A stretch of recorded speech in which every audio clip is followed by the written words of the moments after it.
Hello everyone, my name is Jen and welcome to the Book Review.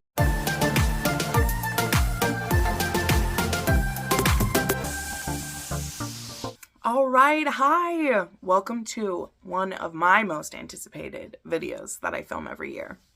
Besides my, top 10 of the whole year, which I love filming that video because it's so satisfying after, all of the books that I read during the year. Filing it down to my favorites. I often reread a lot of my favorites. Getting to that point where I have those books is amazing. Now, as I shared when I did my top 10 historical romances I read this year, there are a few categories where I'm going to be doing the top 10 books of. And for this one, of course, I have to do Mafia. I'm pretty well known for a lot of my Mafia recommendations. They're some of my most popular videos. They're some of my favorite videos to make, and they're some of my favorite books to read. So when I narrowed down my favorites, it, again, is really cool to see which ones I really liked the best and which ones I will probably end up recommending for many years to come, So yeah, this is going to be really fun. I was actually going to film this video the other day, but then something came up and I didn't quite do it. And I still wish I was waiting another day to do it because the light is not everything that I desire. But you know what? Talking about the books is what's important. My face doesn't have to look perfect in it. It's about getting the video made. But it turned out being good that I waited because I added a 6-star read to this list just last night. And I didn't have that one on there before. I knew I was going to like that one, so I was going to give it an honorable mention when I filmed it. When I was going to film this earlier, but now that I'm done with it, I can officially say it's my favorite Mafia book that I read this year. So we're going to get to that one. I'm going to save it for the end, leave you in suspense, but it was amazing. And I'm so excited to talk about it. But all the rest of these aren't really in order because I just went through, and some of them, because I read them near the beginning of the year, like I rated them highly, but I don't remember them super well. And other ones I've read multiple times since then. So there's that.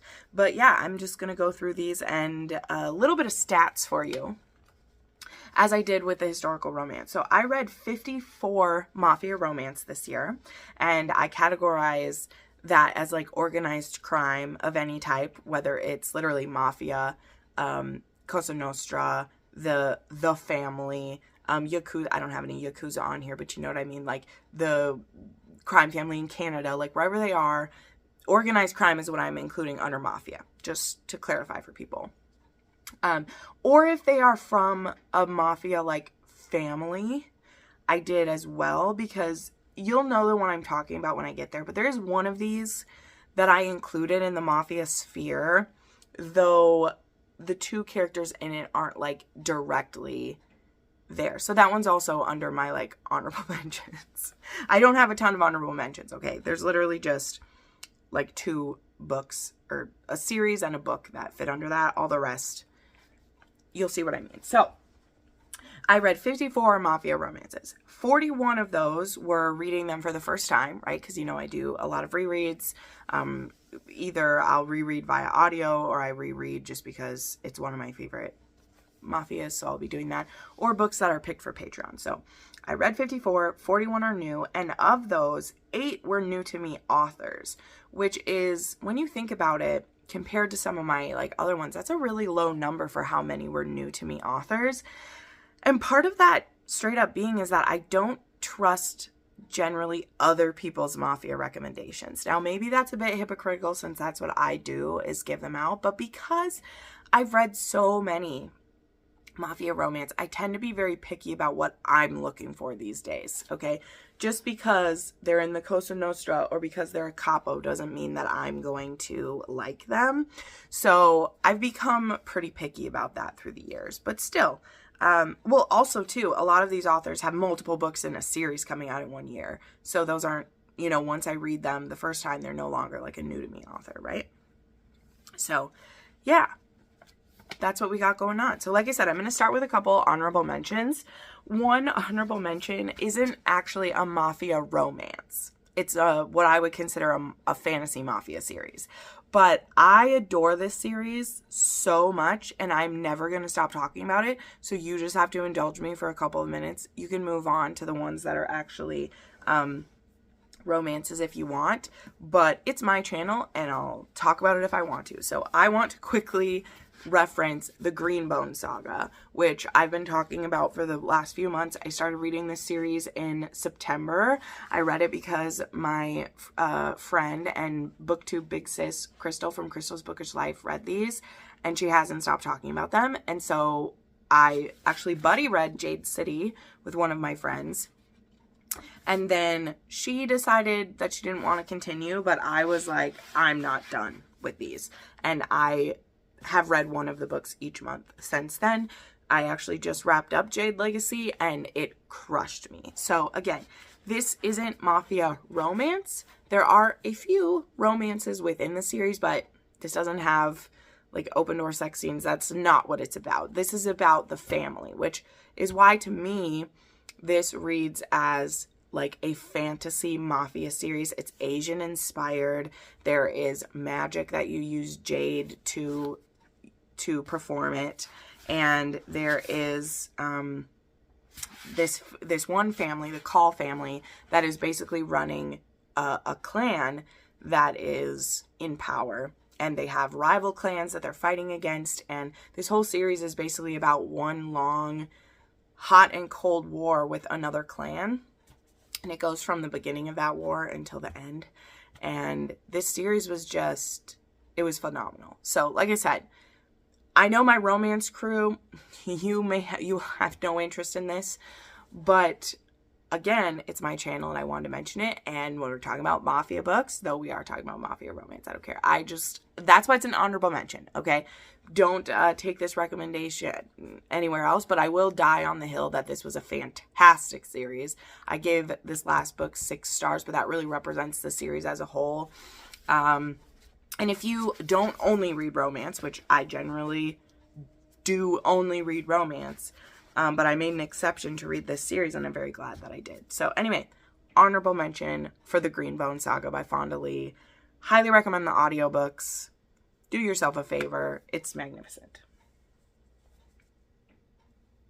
Okay, and then the other honorable mention is this is a romance, but I see this series as being Mafia adjacent. A couple of the couples are more directly Mafia, but I wouldn't consider this couple. But I'm going to put it in here anyway, and that is God of War by Rena Kent. So now you might know what I mean. The books that are more directly have Mafia ties in this series are God of Wrath and God of Fury. Have one of the characters is actually like in the Mafia. Well, it might even be God of Pain too. I think her dad is. So this series revolves around it, but the books themselves don't really focus on the Mafia politics or like arranged marriage or things like that within them. But a lot of people consider this a Mafia series. And, you know, when I read God of Fury, which that was in my top 10 list last year, I see where it fits in there, if you will. So yeah, that's why this is on an honorable mention. I loved this series so much. There is a like kind of spin-off standalone coming that is called, oh shoot, I don't remember it, but it's going to be another MM romance and I can't wait. This book was Eli and Ava, and we've been like waiting for their romance throughout pretty much the whole series. This has amnesia in it. It has mental illness. It has a very dark, possessive, like intense hero. And Rena Kent just writes some really brutal love stories, y'all. And this series, Legacy of the Gods, is such a ride. I'm so glad that in the beginning of 2023, I gave that series a go because it's been a really great experience reading these ones. Absolutely. So, okay, as I said, I don't have any of these other ones in order. These are all ones that I've given 4.5 or 5 stars to now. Again, except for the last one that we'll get to, which was a 6-star read. So I have some of these I pulled up so I could remember the names and everything. So these are more kind of in like order of how I read them throughout the year, because that's how I went through my spreadsheets to find them. So way back in the beginning of the year, I read Savage Wounds, which to this day so far, this is my favorite one from Lillian Harris. I really, really enjoyed this couple so much. This was a couple that, again, had been really led up to, and this is Adriel and Kayla. And Kayla has actually experienced a lot of abuse. She was kept as a slave in forced situations for many years. And the first book in this series is actually about her friend escaping from said situation. And this one is finally her story. And so she's been welcomed into her friend's like family in a way, but she doesn't really fit in with it. She's haunted by a lot of demons, and she's actually become a bit of a vigilante. And she, in this vigilanteism of hers, she gets a stalker, and Adriel is actually has a few hidden identities, and I don't want to like blow them in case you want to start at the beginning of this series, because this is the last one in the series, and I do enjoy them all. This is the Messina crime family. This is book number 4. But anyway, they kind of become like killers together. They find a lot of catharsis through doing that, and their connection was just insane. And this story has a bit of a like twist in it, and I don't know, to me it was the best thought out and prepared of all of Lillian Harris's books that I've read, and I have to give mad respect for that one. So this was one I really enjoyed. And Lillian Harris, I'm just being real, she isn't my absolute favorite Mafia author. She's actually pretty new to me in the grand scheme of things, but I find that she really does come up with some unique stories and how she tells them, and I love this. And also, if you enjoyed Butcher and Blackbird, minus the humor, there's not much humor in this one, but if you like a story like that where like we respect the game and the other person, and then they eventually are killing together, I think you would like this. All right, so I was surprised by this because I didn't think I would actually have a Jager Cole in my list this year, because I read a lot of Jager Cole in 2023. He was new to me that year. Well, I say this, he wasn't brand new. I'd read one of his novellas in 2020, but that was, it turns out, actually one of his first books. Didn't even know this. Didn't even know Jager Cole was a man back then. No idea. I thought it was a female author maybe coming up with more cryptic name for herself or whatever. But I'd read My Stalker, I believe is what it was, way back then or whatever. But anyway, I rediscovered him, or discovered his Mafia books in 2023, and I read a ton of them, and I was really liking them. I particularly like the Darkest Heart series. But as can happen with Mafia romance authors, especially the high volume ones who are really pumping out a book like every other month because it's their business, they need to, things got very repetitive in the Darkest Heart series. But this one was the first spin-off of Venomous Gods, and it being the first one in the series, it really, it packed a big punch, and it was a character that I was looking forward to their story. And this one is Dante Sartore, and he runs a members-only Club Venom, and we've seen Club Venom before. And this one is a marriage of convenience, and that means it's going to be very possessive. It's going to be, you look at her and I'll unalive you. Lots of my wife being said, and I just had a good time with this one. It was when I then continued with this series, I realized how much it was kind of repeats of Darkest Hearts. He does really kind of the same kinks in each one there, which some of them are fun, right? And I make kink videos where I put them in. So I don't want this to be a degradation of this book. I enjoyed this one. I just know that with this author now, I think I'll maybe stick with reading like the first in his series or something. I don't know. There are a few that I'm interested in still in the future. And something I'm very happy about is he is finally getting audios put out for his. He's finally big enough now. He has an audio contract for all of his books. They're going to be doing all of this series and then doing the Darkest Heart series. And so I may end up catching back up to him when his books are put on audio. But this one was a really good time. And this one I'd said here, this was good. He's supposed to marry this like 18-year-old in an arranged marriage. And he is supposed to do it to like save his club. But it turns out that the heroine is the niece of the 18-year-old he's supposed to marry, but she's older than her niece is. And I wrote in my notes, I was like, it's complicated. And so she agrees to marry him.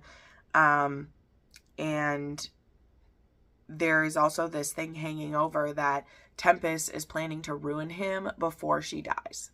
That's what it says. We know that she's supposed to die. So it was I was very hooked on it. It was very interesting. And yeah, there was content warnings of like a terminal illness and drug abuse and things like that within it. But it was good. And it had me hooked on him again after I had been dulling out. But then again, I didn't really keep going because I was like, you know what? Instead of continuing to read his books and be unsatisfied, I'm just going to pick out the ones that I think I'll like the most. And that's just how it goes. He is not the first author that's happened to me with, where I get really hooked on them and then it like peters out.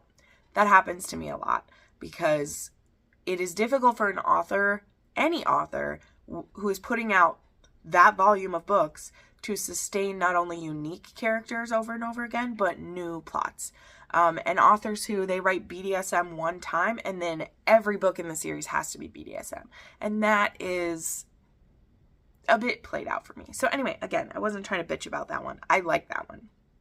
Okay, then we have a couple ones that are like doubled up here. So I finished up the Alliance series this year, and I really liked both Dom and Hans. So I'll talk pretty quickly about these, but I love this series not only because most of them are set in either Chicago or Minneapolis, which are places that I'm like kind of local to Minneapolis at different parts of my life, and I thought that was really cool. And she writes these absolutely obsessive and delicious heroes. And there's just something about them. I understand why her books went absolutely nuts, and I enjoyed them so much. So Dom, this one was a like trick marriage, basically a trick marriage in Vegas. Gotta love it. And he does it to kind of force the heroine's brother to accept him into the Alliance, and the heroine thinks that he's just completely into her, so she feels very betrayed when she finds this out. The only thing is, he is actually totally into her, so he's not going to be letting her escape him anytime soon.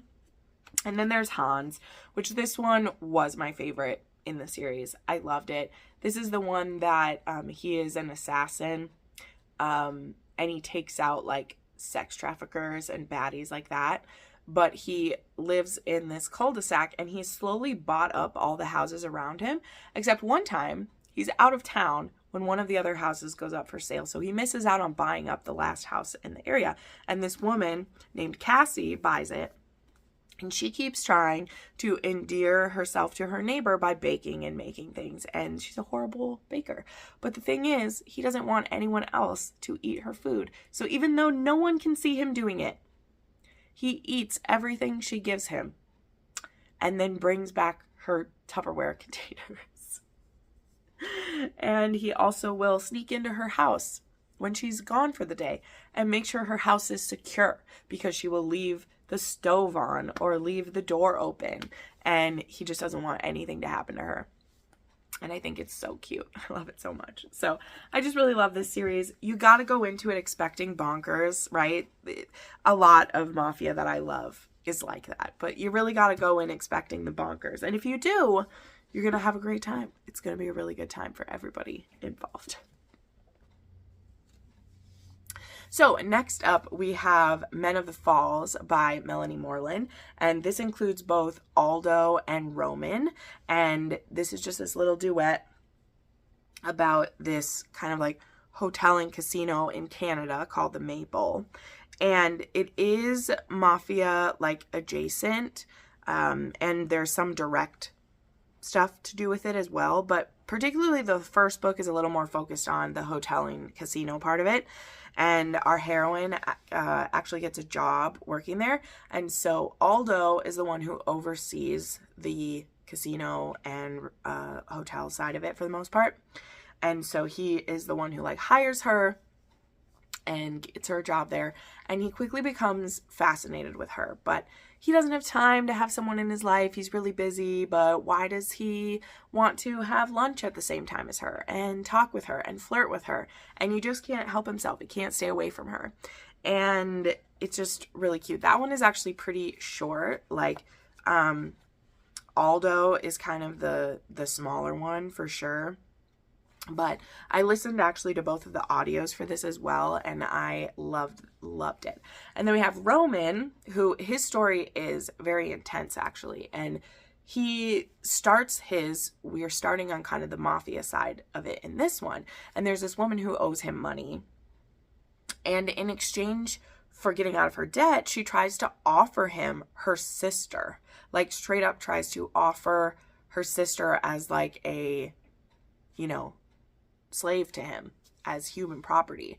And he is extremely offended and pissed off. And he's like, no, you owe me this amount of money. And if you don't get it to me by this time, you'll pay for it. Like, you'll find a way to pay me. And so the woman leaves in kind of a huff. And so he shouldn't really care anything about this. No big deal. But he gets this little tingling in the back of his mind where he's like, I'm going to check in on said sister. And so he does. He goes and sees the sister of this woman and kind of tries to warn her that something might be coming her way. And when the woman that owes him money shows up with money, he's immediately suspicious about how she got it.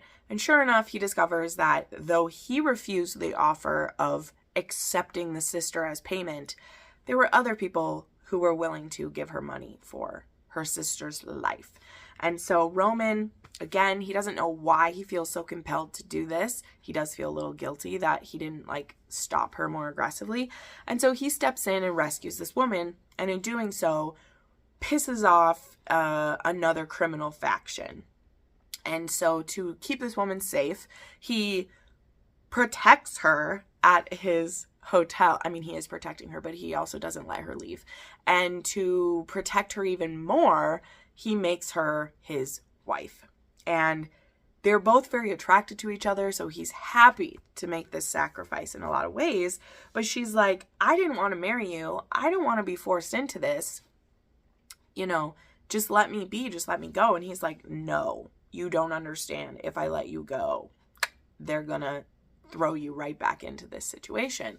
But she's also like, well, I'm not going to be stuck in a loveless marriage either. So lots of stuff within that. So I really like this.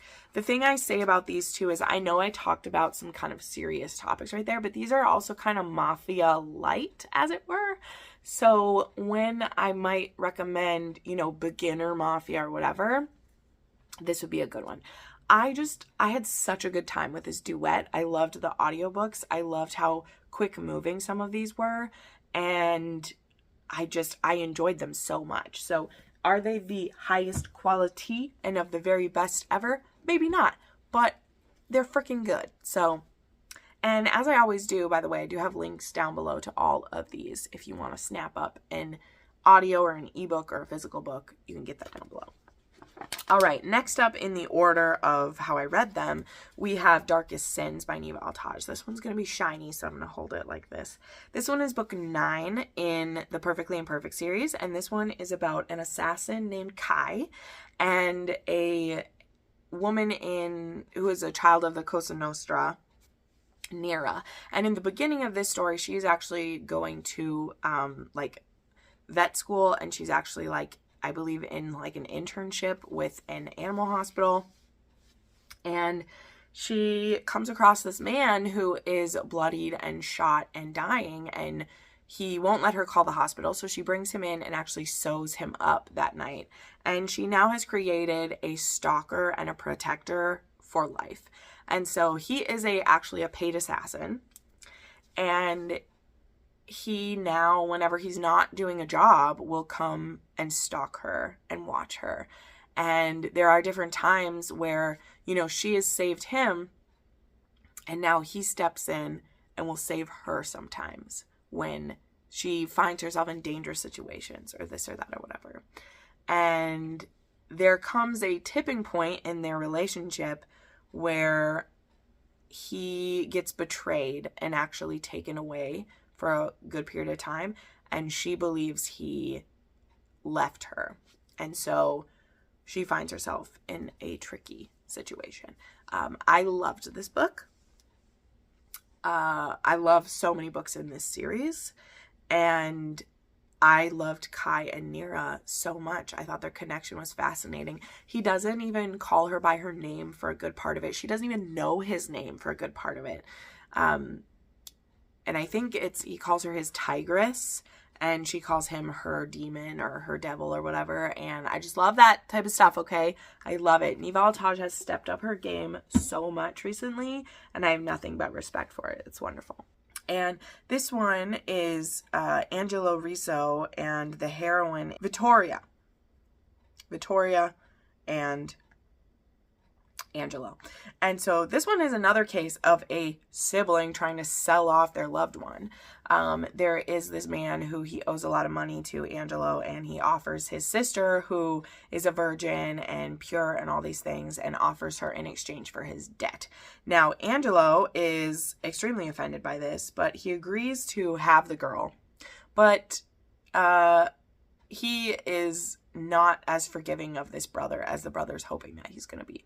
But he does take this girl, and instead of just deflowering her and making her, one of his, or he doesn't have these, but instead of making her like a slave to him or whatever, he marries her instead. He wifes her up. He thinks she is just beautiful and the right type of submissive woman that he'd want. Now, that is not how their relationship completely ends up being. That is his initial thoughts, okay? He's like, oh, she's so beautiful. She's so meek and mild. I'm going to make her mine.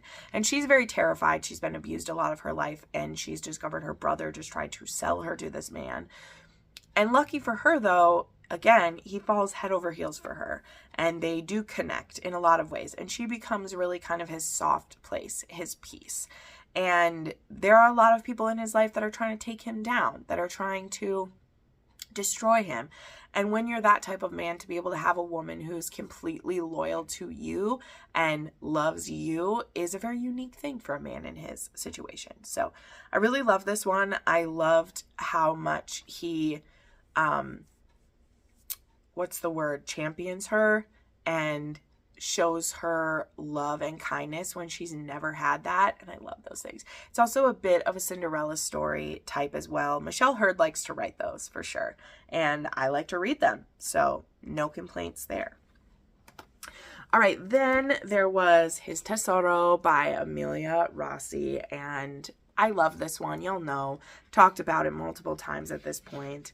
I just think this one was really well done. I love the disability representation. Our heroine has a certain degenerative disease here. It's called EDS, Ehlers-Danlos syndrome. And so it's a rare genetic connective tissue disorder. So some days she can walk fine.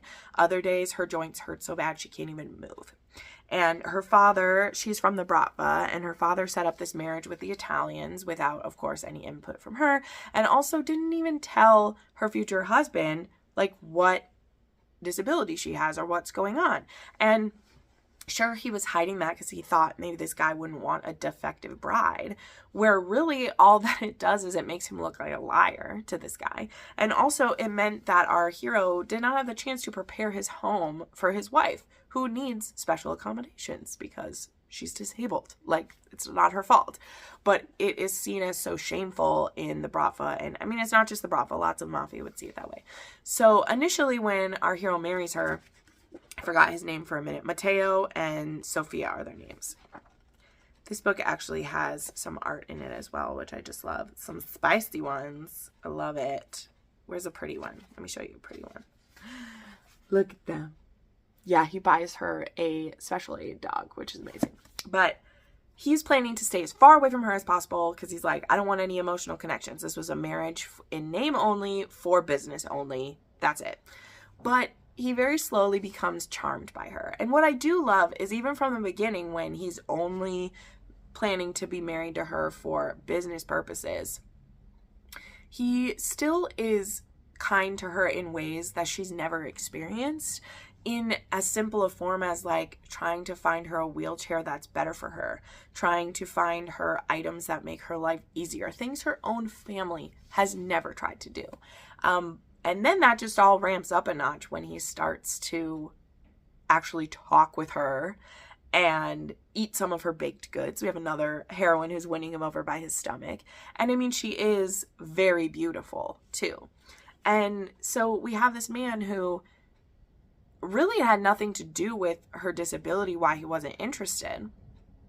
But yet, once he starts to know her, now he really is like, well, why wouldn't I try to make your life easier? You're my wife. You know, even if we weren't going to be in love, I would still treat you with respect. And that is just, you know, mind-blowing.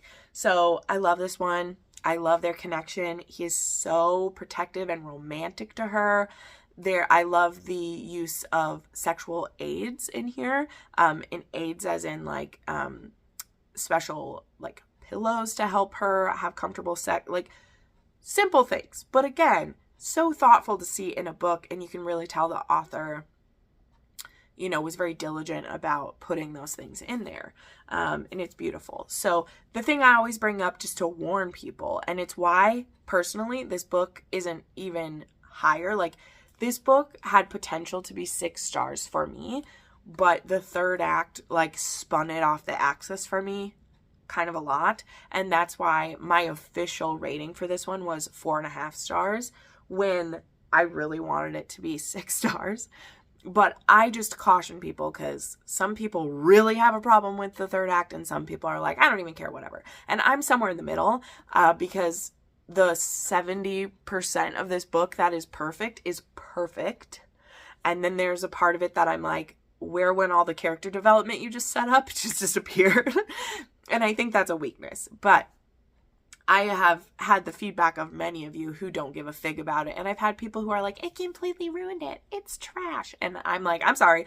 I'm not throwing the beautiful, gorgeous baby out with the bathwater with that one, okay? I can compartmentalize and appreciate and hope that this author continues to write stories like this and fixes those flaws that I saw. Which again, that's how I feel about an author like Niva Altaj, who she's always put disabilities and imperfections in her stories, but some of her beginning stories were really weak to me. And she has honed her craft over time and now has written some of my favorite Mafia of the year, maybe? Wait, maybe we're not done with Niva Altaj this year. We'll see. So anyway, I love this one despite its flaws, and I encourage you to try it as well if you haven't. If nothing else, it has fantastic disability rep and, you know, open door scenes with a disabled couple or, you know, a disabled heroine, and it is still so sexy and just... That's what you do when you love the person. You'll find a way to act out those scenes still, you know, it happens. All right. Then we have another really recent read of mine, which was King of the Cage by Millie Kane. This just came out and I really recommend this one as well. This was so fun. And this actually does connect with another of Millie Kane's books, which was Unholy Vows. It is not in the same duet as like that one will be. There's another book coming out in this series, but each of these are standalones, okay? So King of the Cage actually starts at Renato's wedding, who Unholy Vows is, and he's an Italian capo, don, whichever they're going with. And our hero in this one, King of the Cage, his name is Brandon, and he is a son of the Irish. And so he gets invited to this wedding with him and his crew as kind of like a representation of the Irish. The Irish and the Italians are on unsteady ground, but as like a magnanimous thing, they're invited to the wedding. And Bran, being the youngest son of this Irish family, is the one who goes to the like wedding reception type thing, you know? And our heroine is Giada, and she is the sister to, I believe, one of the capos for Renato. And she is a bit of our like black cat heroine we have going on. And she's actually a hacker, and she does a lot of things behind the scenes trying to take down injustices that she sees. But I feel like her character was done kind of just right with that, where she's almost grating, but yet her drive and the things that she's most passionate about, I really respect them. So it's able to work for me, right? In ways that some other times that type of heroine doesn't. But anyway, so she's at the wedding because Renato, you know, and her brother, like that's who she's part of. But she's being kind of pursued by this Italian man who she just is so not interested in. And so she actually goes up and pretends that she's there with Brandon, and she sits on his lap and is like kissing his neck and being like, this is my date, I'm here with him, and actually starts a fight between Bran and this other guy. And not just like that, they start brawling at the bar there, because they are at a wedding, and you know, we don't want to start a fight. We're trying to get the Irish and the Italians like not this way.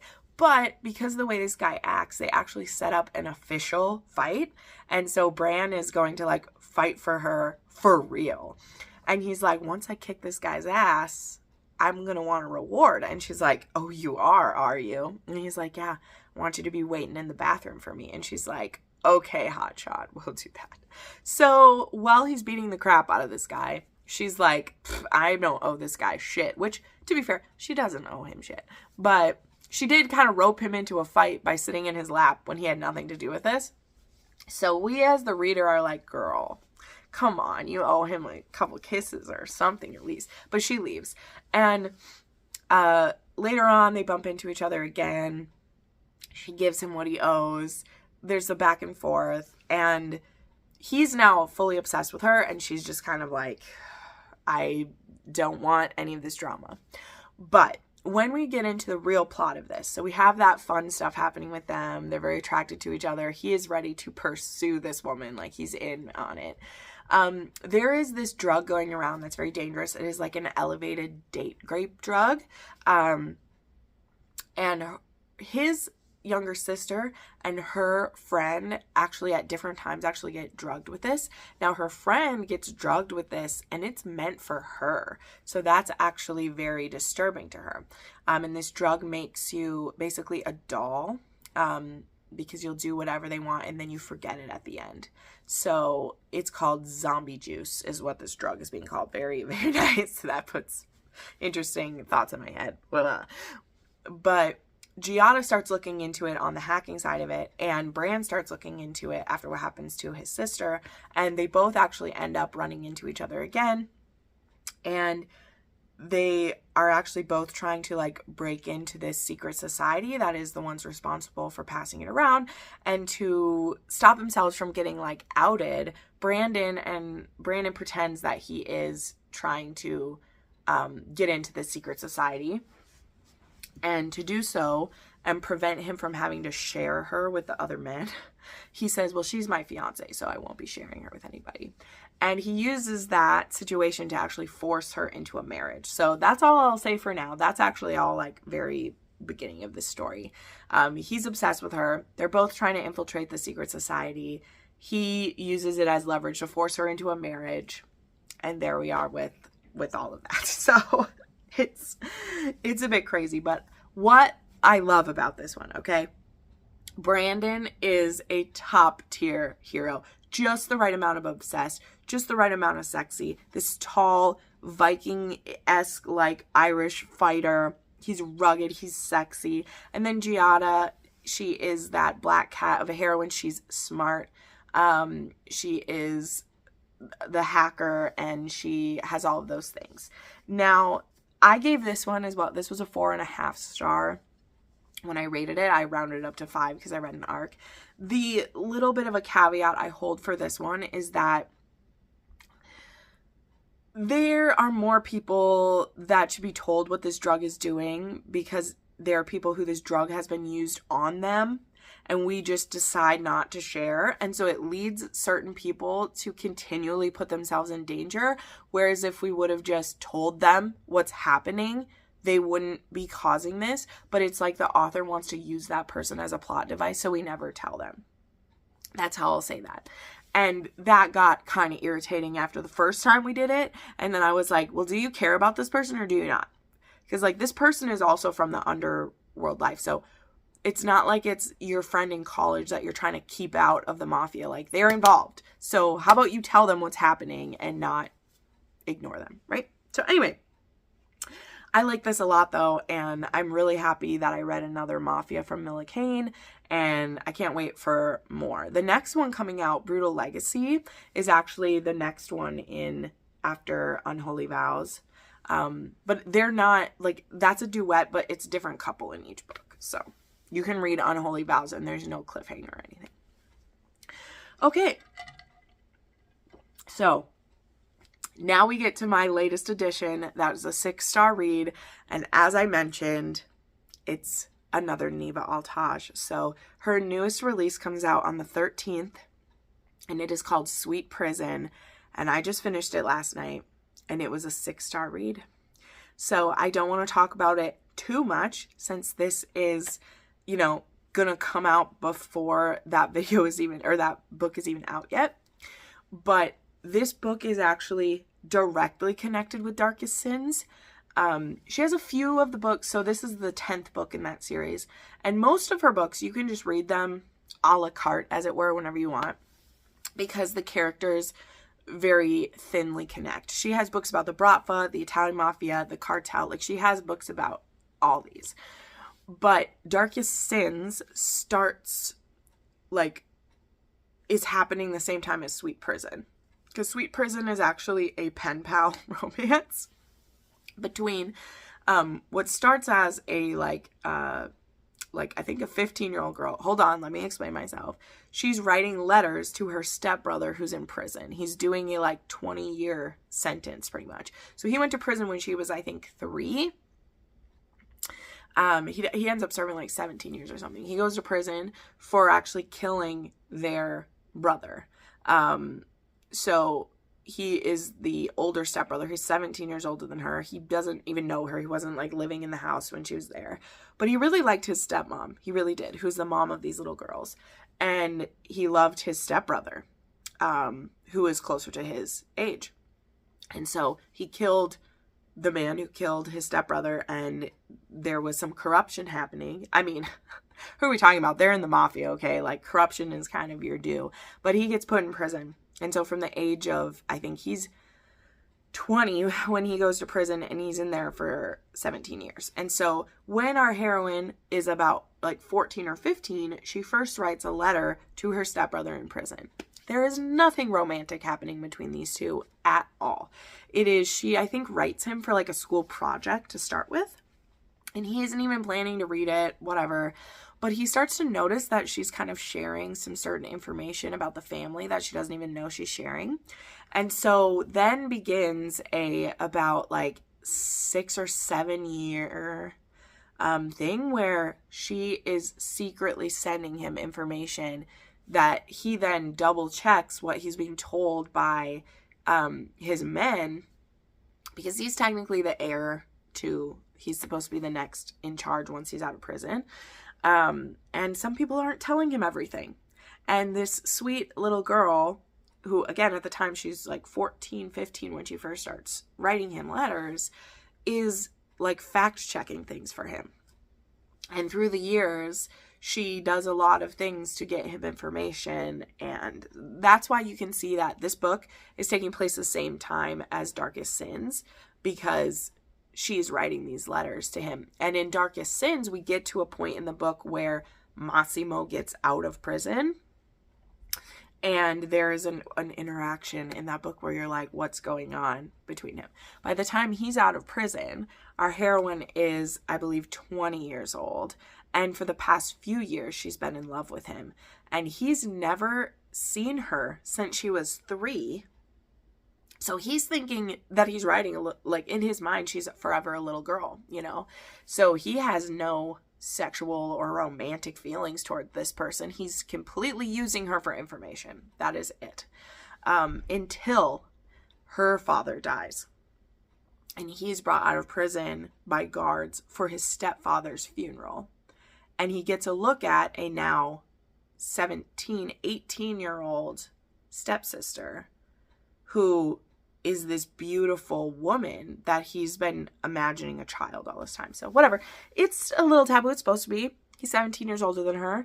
But there's no, when you read this, like, it's truly like a pen pal, slow burn, beautiful relationship, you know?